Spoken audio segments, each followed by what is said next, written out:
So you'll see here, a general outline. A big portion of what we did was what's called solfege. So that is this do re mi sort of thing, which is interchangeable with, it could be 1 2 3. You could use the, it's basically just assigning value to pitches. So it could be in do re mi, it could be 1 2 3. People use different systems, but in the colleges, most of them teach solfege, which is the term for that do re mi. So one of the ways that we can apply that, which we can try, and either there's a lot here, so I don't know how much we're going to get to, but one of the ways you can apply that is to print a sheet with the lyrics of a song that you're working on and try to write out the solfege to everything.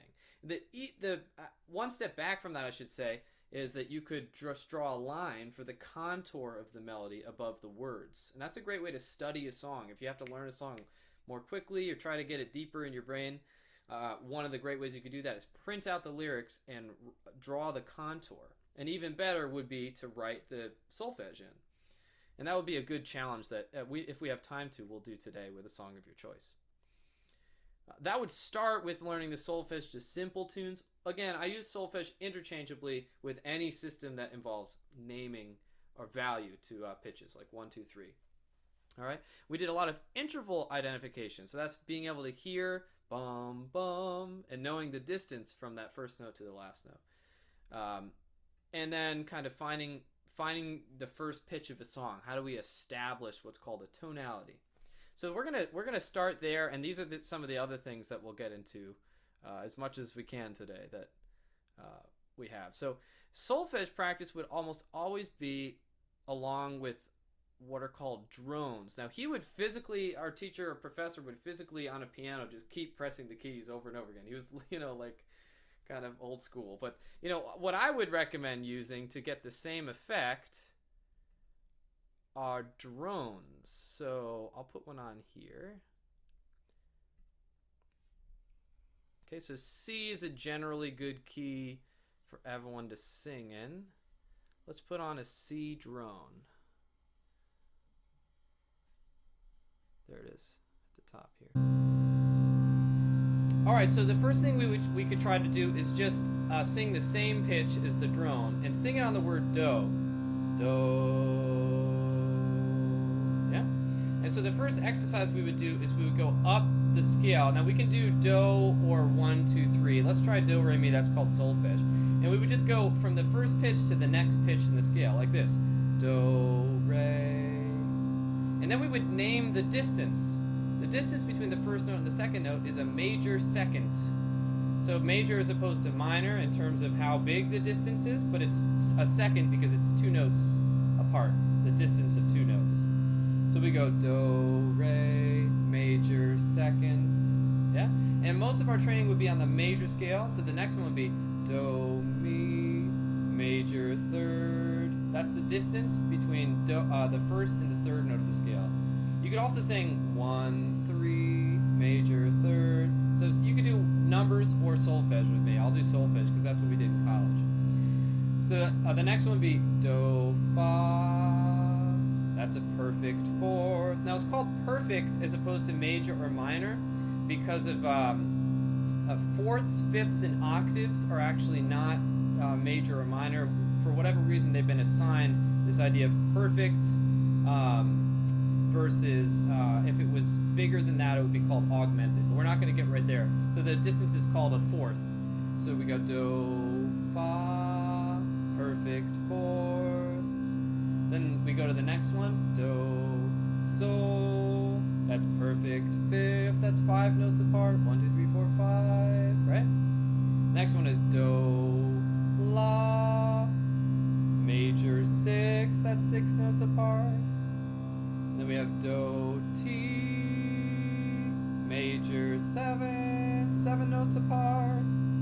Do, do, perfect octave. Yeah, and then we go from the top and do the same thing. Do, ti, minor second, do, la, minor third. They're different intervals from the top here. Do, sol, perfect fourth, 4 notes apart. Do, fa, perfect fifth.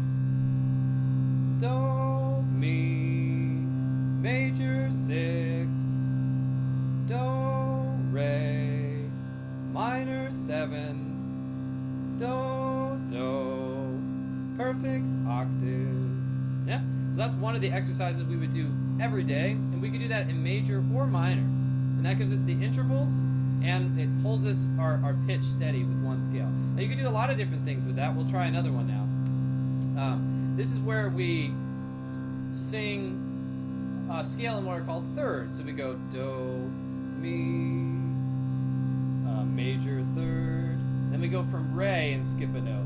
Re, fa, minor third, mi, sol, minor third, fa, la, major third, sol, ti, major third, la, do, minor third, and from the top we go back down in thirds. Do, la, minor third, ti, sol. Let's see. Do, la, ti. Sorry, ti, sol. That's a major third. La, fa, major third. Sol, mi, minor third. Fa, re, minor third. Mi, do, major third. You could do the same thing in fourths or fifths. That's the general idea there. Now another thing you'll do, that's kind of establishing what are called intervals, so the distance from note to note. And what this allows us to do, of course, if we have our instrument, is when we hear something else being played, either on another person's instrument or the same instrument or something that's being sung, we can identify, if we train our ear, if we can hear those intervals, we can pull them out on our instrument more quickly as well. So that interval recognition is a big part of ear training. And one of the ways that we would practice interval training is he would play 2 pitches on a piano. And we'd have to identify the distance between the two. The way that we would identify the distance between the two is by asking a series of questions. So I have the questions here actually saved from my notes from that class. Let me share those with you.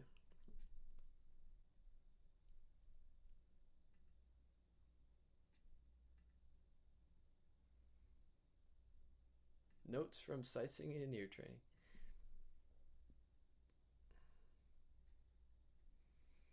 All right, so what he would call, so the first thing is you have to figure out the general family of intervals, right? I would say even before that, you want to be able to identify higher or lower. But, everybody on this call is, plays music, and I think at this point can identify. Although some kids struggle, in early music training to figure out whether a pitch is higher or lower, especially if it's by a small amount. But a first step would be, are these pitches the same or different? And then are they higher or lower? After that, assuming we know those answers, then you ask these questions. Open sounds, so, these are, you have to use sort of descriptive language to describe the distance. So the way that he describes that is open. If it's open, it's a wide interval. Okay, fourths, fifths, octaves, are what kind of falls in this family of open sounding intervals. And then we have tense sounds. So if we have 2 notes really close together, they're going to sound, well, maybe I can demonstrate this actually, right? All right, so open sounds, right, which he would play on a piano. Let's tune up here.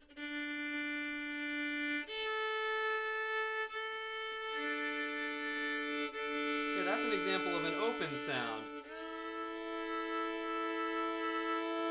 Or a fourth is an open sound. Now a tense sound is when notes are either really close together or they have to be, the 2 tense intervals are seconds and sevenths. So when notes are right next to each other, they sound tense like this. Or this, even worse. There's 2 types of seconds, a major or a minor second. That refers to either a minor second is the note right up, and a half step above, and a major second is the whole step above. So that's 2 frets on like a banjo or mandolin or things, or 1 fret for a minor second. All right, and the other tense interval is a seventh. right? So both of those are jarring, right? They're not open sounding. They're not. The third one we'll go into a second. Basically, these tense sounds. If you were to hear the two notes next to each other, you were play them at the same time, they would sound tense. That's how we describe those. And then we have this would be actually, I think the term he used was consonant. Right? So he would ask, does it sound, if he played two intervals and he would cold call people all the time to, what's that interval, John, or whatever. And if they struggled, he would say, well, does it sound open, tense, or consonant? All right, the two pitches played together. So examples of consonant sounds that are not open or tense would be the intervals of thirds or sixths. So here's the interval of a third. Okay, he would describe that as consonant sound. Or a minor third, also consonant. Okay. Six as well.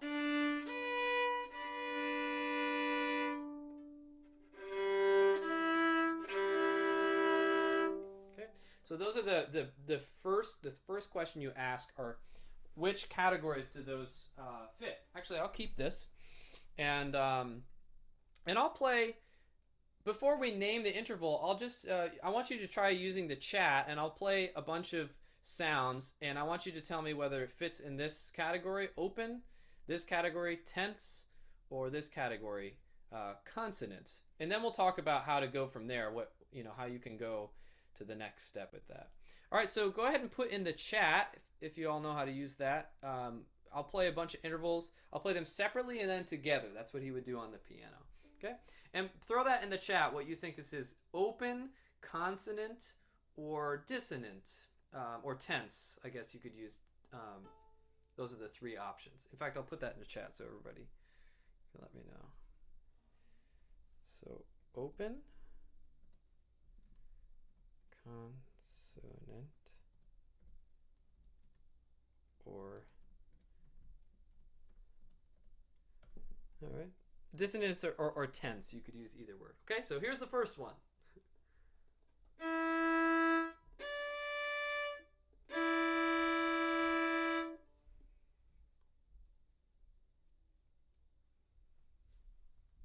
Cool.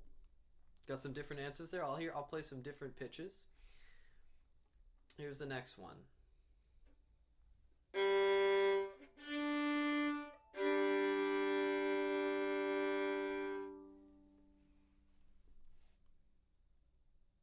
Cool. Nice. So the correct answer to the first one was tense or dissonant. It happened to be a seventh, so they were far apart. But they were far enough apart by the interval of a seventh that it happened to be a little dissonant.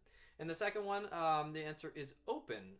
That happens to be a fifth. And we'll talk about how to delineate between the two later. But let's do a couple more here.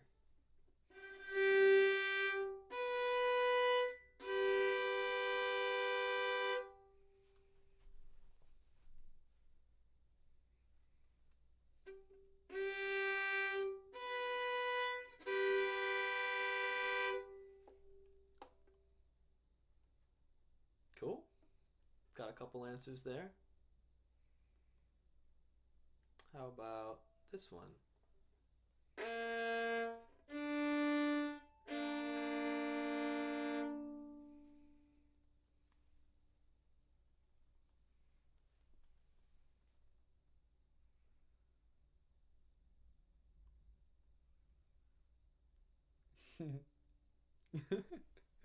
Cool. Yeah. So both of those were consonant. The first one I played was a major third.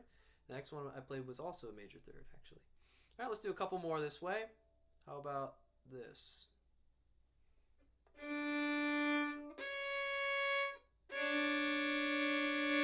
Mary. Cool. Yep. So we have an easier time here in those tense intervals. Nice. Okay. How about this one? I haven't played this interval yet.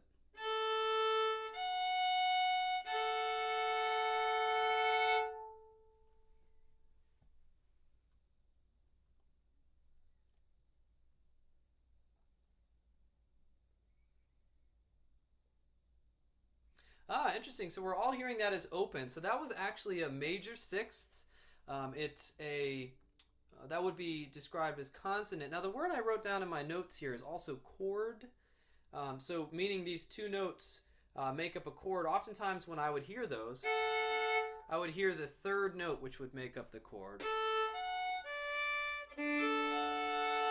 Right? Now you can kind of hear that it's a consonant interval.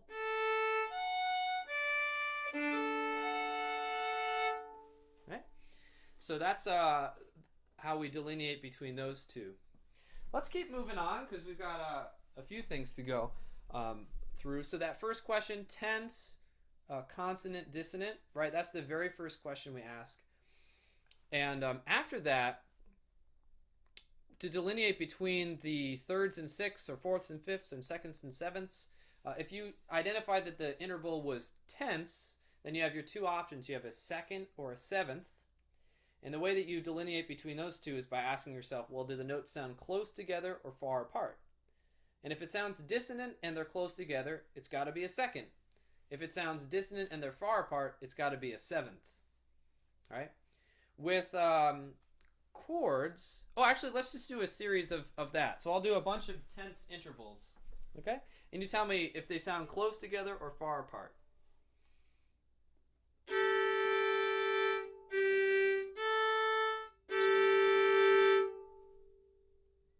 Cool.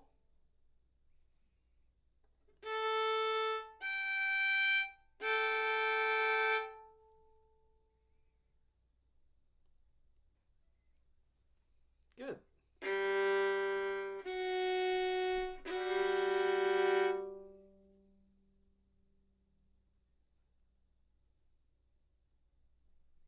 Ah, interesting. So we had different feelings around that one.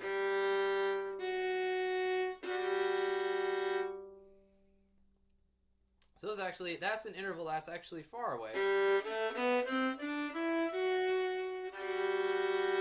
And sometimes when I was struggling with hearing these, what I would do is I'd try to sing the scale in my head.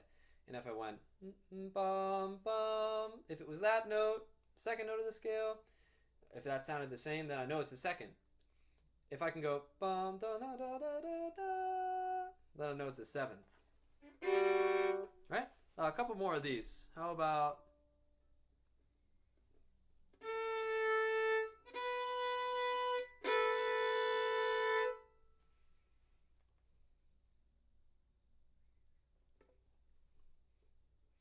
closes, right? Isn't Zoom great? It's like we used to do these on pencil and paper, and you'd hand them in at the end of the day, and you'd get an F or an A. You guys are doing good. Okay, cool. So let's move through there. That's those are the tense sounds. So how do you delineate between thirds and sixths? Well, thirds are closer together, and sixths are far apart. So that's one way to do it. There's also ways of kind of hearing the middle note. So a third, the notes are close enough together that it's the next note in a chord. A sixth apart means that there's a note that could fit in a chord in between them, right? So consonant interval, and there's a note in between, right? That can kind of complete that chord. So if you can hear that note in the middle, using audiation, meaning hearing pitches in your head, then you can identify that's a large interval, which would tell you that if it's consonant and it's a big distance, it would be a sixth, excuse me. And a third would be closer together. So let's try a couple of these. You could just say close or far, and this is either a third or a sixth. These are all going to be consonant sounds.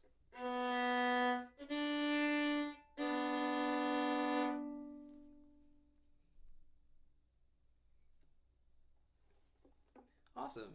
That's correct. How about this one?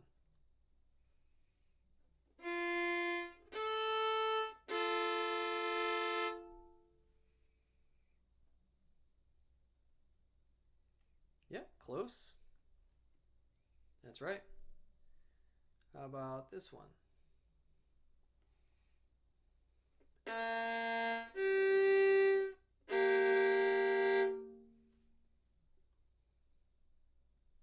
Great. So you're hearing that it's far. Now, again, if you answered, if I didn't tell you ahead of time that these are all consonant intervals, you would be asking yourself those two questions: is it far apart, close together, and is it consonant, open, or dissonant? With the fourths and fifths, which is the open sounds, you can think about it in two ways. You can think about if the lower of the two note sounds like what's called the tonic, meaning the first note of a scale, like if you can climb up bum bum bum bum bum bum, or bum bum bum bum bum 1 2 3 4 5. If you can do that in your head, then it's a fifth. If the top note sounds like the root, oftentimes it's that smaller interval of a fourth. A lot of times people hear fourths because they recognize it as the interval that's used in Here Comes the Bride. So,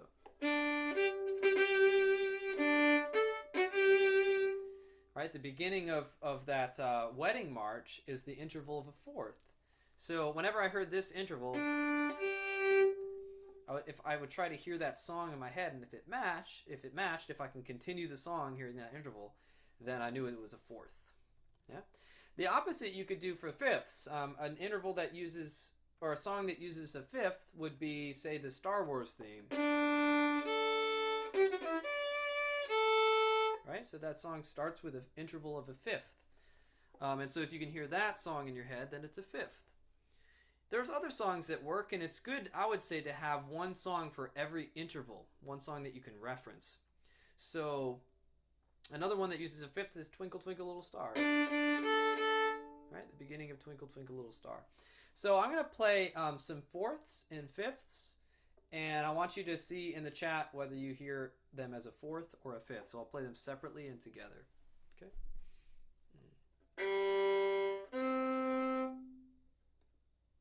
Oh, I can't play those together. Sorry, that's too low for my instrument. Let's try this again.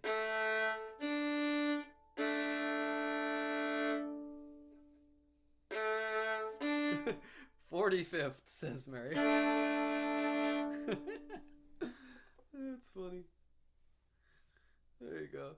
Cool. So some of you are hearing, you're hearing that distance of a fourth. Maybe you're hearing this. Okay. So here's a couple other ones.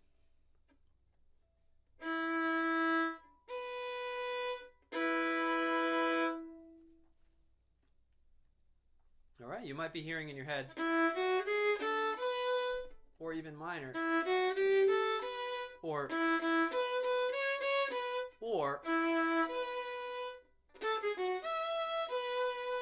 right? And so that's how we worked on intervals. Good work, everybody. I do recommend that for every song, you have an interval that matches the Flying Monkey March. Yeah, for every song you can have your own, one in your head that works. So right off the top of my head, if I were to name a song for every interval, I would say that a third would be Kumbaya, Kumbaya, Do Mi, right? That's the beginning of Kumbaya, is that the sound of a third. And that's a major third. You have to have, well, start with the major scale, but later down the road you want to be able to have a song association with every interval. So I'll just go through a bunch. We got the major third like that, Kumbaya. The fourth I mentioned is Here Comes the Bride. The fifth, Star Wars, or the Flying Monkey March, or what's the other one I mentioned? Twinkle Twinkle Little Star. The sixth, a lot of people think of as the NBC theme. NBC, that's the distance of a sixth, major six. So those first two notes there. There are others as well. I know the second part of Have Yourself a Merry Little Christmas is a sixth. So let's see. Now I'm thinking the Christmas song. Chestnuts roasting on an open fire, Jack Frost, that's a major sixth. A lot of great intervals in that song to reference. A seventh would be a West Side Story, There's a Place for Us, I think is the one that a lot of people think. There's a place for us. Difficult interval there, really big interval. That's the one that usually people think of as a seventh. So that's the general idea there. Between labeling them as, you know, close or far, dissonant, consonant, and then asking those kind of closer questions to figure out whether, you know, grouping intervals by open, consonant, or dissonant, and then delineating between the two possibilities within each of those categories, or associating the song, the interval with the song, are the different ways that we work on intervals. Another thing I have written down here is to sing the major scale, leaving out notes. So we can all try that together. Let's just sing. I'll put that drone on, and we'll sing that that C scale, and I'll tell you which note to leave out. Okay. So let's try leaving out the fourth note of the scale. So we're gonna go do, re, mi, sol, la, ti, do, do, ti, la, sol, mi, re, do.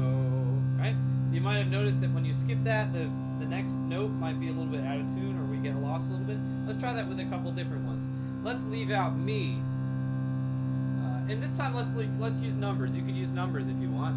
So we'll leave out the third note. 1, 2, 4, 5, 6, 7, 8, 8, 7, 6, 5, 4, 2, 1. Yeah? How about leaving out the fifth? 1, 2, 3, 4, 6, 7, 8, 7, 6, 4, 3, 2, 1. All right, let's leave out the seventh now, and we'll go back to the solfege system. So do, re, mi, fa, sol, la, do, do, la, sol, fa, mi, re, do. Okay. How about leaving out the second? Do, mi, fa, sol, la, ti, do, do, ti, la, sol, fa, mi, do. Yeah? Let's leave out two intervals now. How about we leave out the fifth and the seventh?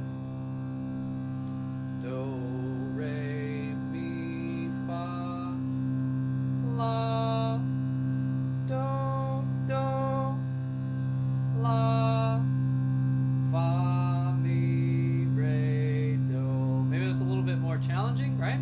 We'll leave out another two intervals. How about re?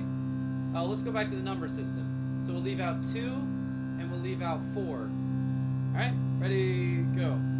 1, 3, 5, 6, 7, 8, 8, 7, 6, 4, 3, 1. Yeah? Let's do one more of this. This is good for the ear. So what it's training us to do is audiate, hear pitches in our head without having to speak them or sing them. Let's leave out 7 and 5. Here we go.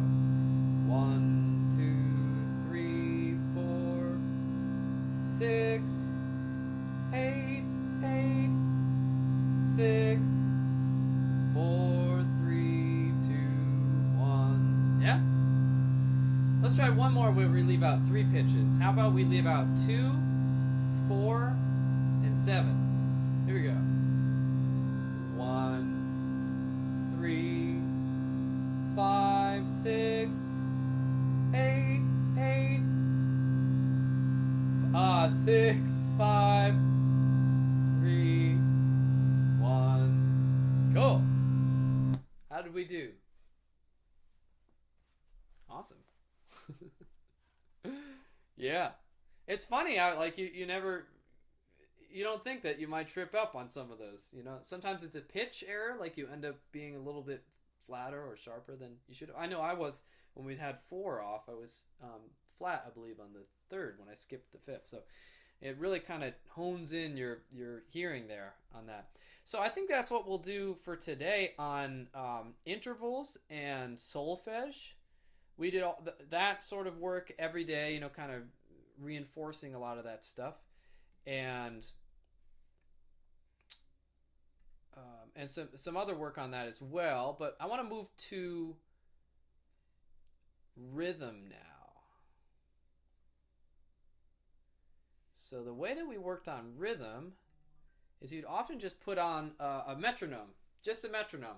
Now, when I was in the school system, I would do this with drum beats and also sometimes songs. But I do think that being able to generate the feeling of a song without listening to a song is a good first step. So we'll try it both ways. We'll do it the old school way that I did it in college, which was with just a metronome, and then we'll apply it to some songs. So the basic idea here is this. Let me share with you my notes on rhythm.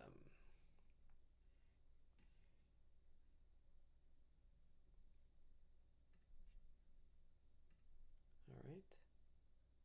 Cool. So, oops, I didn't share it. Here we go.